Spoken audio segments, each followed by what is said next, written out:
اب اس پس منظر میں سوچئے ہم کہاں کھڑے ہیں، ہم کس شے کی گواہی دنیا کے سامنے دے رہے ہیں؟ ہمارے تو انفرادی معاملات بھی بہت پست ہیں،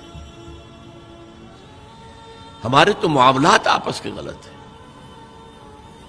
ہم تو جھوٹ اور دھوکہ اور فریب اور ملاوٹ اور خیانت اور غبن، اس میں تو ہم بہت ہائی مارکس جو ہیں سیکیور کر رہے ہیں۔ جارج برنارڈ شاہ نے کہا، میں جب قرآن پڑھتا ہوں تو محسوس کرتا ہوں کہ اس سے بہتر کتاب ممکن نہیں، اور جب مسلمانوں کو دیکھتا ہوں تو محسوس کرتا ہوں کہ ان سے زیادہ ذلیل قوم کوئی نہیں۔ یہ گواہی ہم دے رہے ہیں، یہ محمد کے ماننے والے یہ ہیں، یہ ہے امتی محمد کے، جو اپنے پاؤں پہ کھڑے نہیں ہو سکتے، جو اپنے معاملات مینیج نہیں کر سکتے، بیکاری،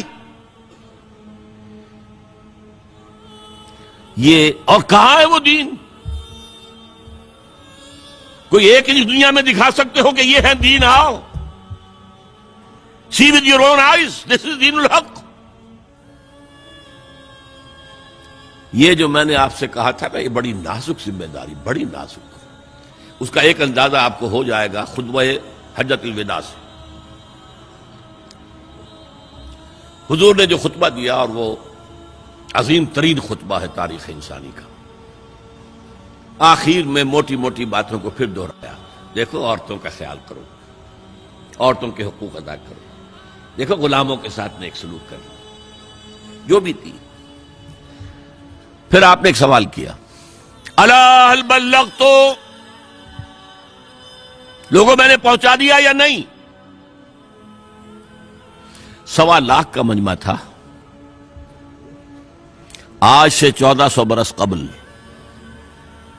1.25 لاکھ کا مجمع بہت بڑی بات تھی، بہت بڑی بات، جبکہ ابھی اسلام صرف جزیرہ نما عرب تک محدود تھا۔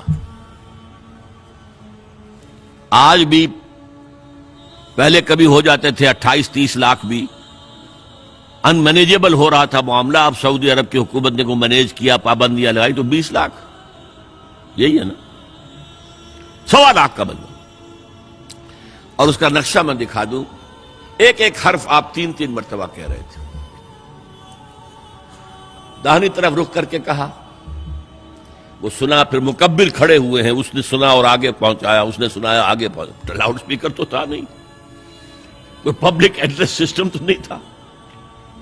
پھر آپ نے سامنے رخ کر کے وہی بات فرمائی، پھر یہاں سامنے کھڑے ہوئے لوگوں نے پہنچایا، پھر بائیں طرف رخ کیا۔ اسی لیے ہر جملے کو، ہر بات کو آپ نے 3 دفعہ کہا، الا هل بلغت، میں نے پہنچا دیا یا نہیں؟ اور عام عادت صحابہ کی یہ تھی کہ اول تو حضور کے سوال پر خاموش رہتے تھے کہ واللہ ورسولہ عالم، یا اگر جواب دیتے تھے تو فرط ادب سے بہت مختصر جواب۔ وہ چلبلے قسم کے شاگرد جو ہوتے ہیں، جو استادوں کو بھی پڑھانا چاہتے ہیں، صحابہ کرام اس طرح کے نہیں تھے، اپنی لیاقت اور ذہانت کا روب جو ہے اپنے استادوں پر گاٹھ دیں۔ وہاں تو یہ تھا کہ ایک بات جواب، یہاں 4 جواب دیے ہیں صحابہ نے۔ انا نشہد انک قد بلغت الرسالۃ وادیت الامانۃ ونصحت الامۃ وکشفت الغمۃ۔ 3 مرتبہ حضور نے کہا الا هل بلغت، اور 3 مرتبہ جواب آیا انا نشہد انک قد بلغت الرسالۃ وادیت الامانۃ ونصحت الامۃ وکشفت الغمۃ۔ اے نبی، ہم گواہ ہیں، آپ نے حق رسالت ادا کر دیا، آپ نے حق امانت ادا کر دیا۔ یہ قرآن تو ہمارے لیے اللہ نے نازل کیا تھا نا، آپ کے پاس تو امانت تھی۔ آپ نے امت کی خیر خواہی کا حق ادا کر دیا، آپ نے ہر قسم کی گمراہیوں کے، اندھیاریوں کے، اندھیروں کے پردے چاک کر دیے۔ 3 دفعہ یہ جواب لے کر انگشت شہادت سے اشارہ کیا آسمان کی طرف، پھر لوگوں کی طرف، اللہم اشہد، اللہم اشہد، اللہم اشہد۔ اے اللہ تو بھی گواہ رہے، یہ مان رہے ہیں کہ میں نے پہنچا دیا۔ They can't sue me in your court on the day of judgment۔ یہ میرے خلاف استغاثہ نہیں لا سکتے کہ میں نے پہنچانے میں کمی کی ہے۔ یہ مان رہے ہیں کہ میں نے پہنچا دیا. It was the sigh of relief جس کو کہتے ہیں 23 برس کی محنت شاقہ. کون کون سے مراحل آئے ہیں. یوم طائف بھی آیا ہے 3 سال کی شیب بنی ہاشم کی قید بھی ہے, مارکہ احد بھی ہے, احزاب بھی ہے, 70 مبلغین ذبح کیے گئے ہیں. کیا کیا نہیں دیکھا, کیا کیا نہیں جھیلا. لیکن پھر بات کیا ہوئی؟